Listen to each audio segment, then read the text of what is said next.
Speaking of combining the two, how did you all get started doing these mashups that have gained extreme popularity with that Zonkey album you put out? Yeah, we first heard, I think it was Ryan who heard, I want to say like Z-Trip. I think maybe the first mashup that we did was his Come Together and Closer. That's my Come Together, the Beatles. 1,000 times. That's my favorite. I told you got to hear it, but that's not on Zonkey though. So no, because that's not ours. That's a cover of Z-Trip's mashup. I didn't know so that gave us the idea though that it was like, oh, we can write our own. We don't have to just go find other people's mashups. So for about 9 or 10 years for Halloween, then we would come up with like 4 or 5. So we probably have about 35 or 40 of them total that we've written, and I think 11 or 12 of them are on Zonkey. That's awesome. So Zonkey, I've just got a couple minutes left here, so but I want to tell you some cool things about the creative process of Zonkey because it was way different than any album we'd ever done before. Since we were making our own arrangements of these, we had to figure out how to like get the tracks down to do it. So Jake and I went in and put down scratch tracks over the live versions of these songs that we'd already played. So we'd done most of them to a click track, right? Right. But we had to figure out what was the best way so that people could listen to it and figure out the arrangement in the studio, right? Okay. After the fact. So we went in and did that, played to our live arrangements of them.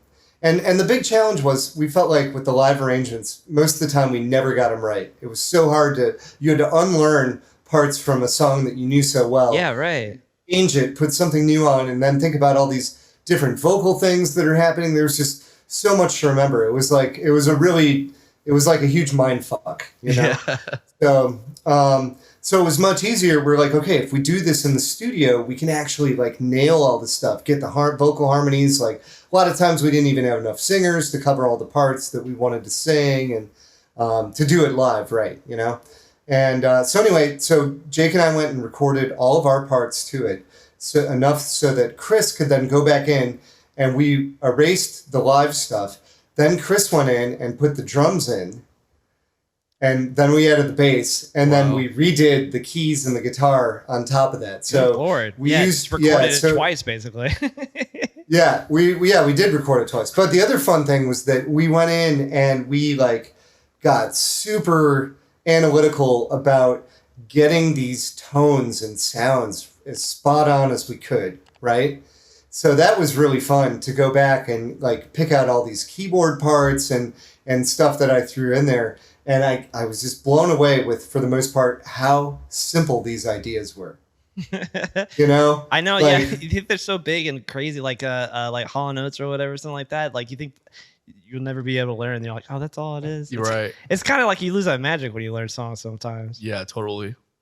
Yeah, well, but I mean, it teaches you as a composer that sometimes it's better to keep ideas simpler. Don't think you have to, like, blow someone away with the complexity of a riff. Right. I totally agree. Right. Yeah. 100%. I mean, it's cool to do once in a while, you know, but not all the time. And I do that on purpose. Yeah. Right. Yeah.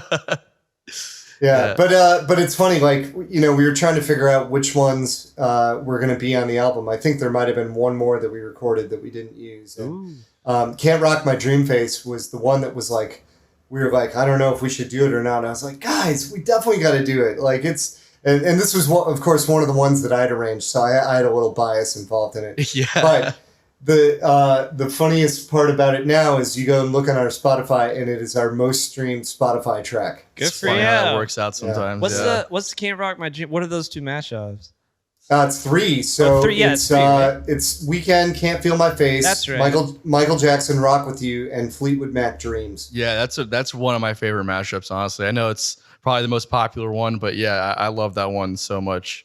Oh, it's so fun. I mean, I got a lot of great like synth parts and keyboard parts in that, and I love Chris's vocals on that. Chris did such a nice job with the Weekend vocals, and honestly, Jake, his take on Dreams is equally outstanding. Yeah, really, really enjoyed that one.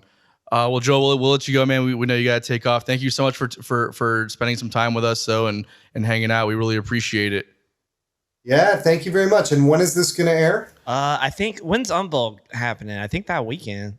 Like November 11, 12. Yep. I think somewhere either that or the week before. But yeah, it's for like, sure. It's like 2 weeks. All right. Yeah, it's like 2 weeks from like this Friday, I think.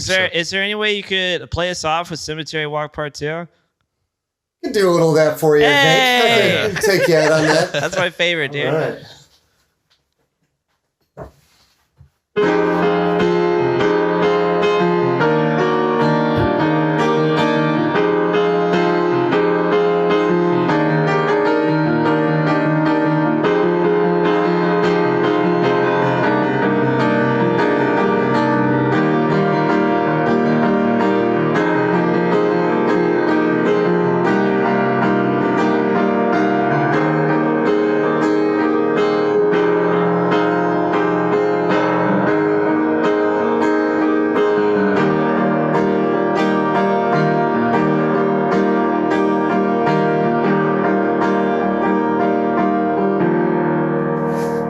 There you go. Oh, yeah. Fuck yeah, Yeah, girl. man. Thank you so much Yeah, for that. man. Playing in my Nice. living room, basically, right?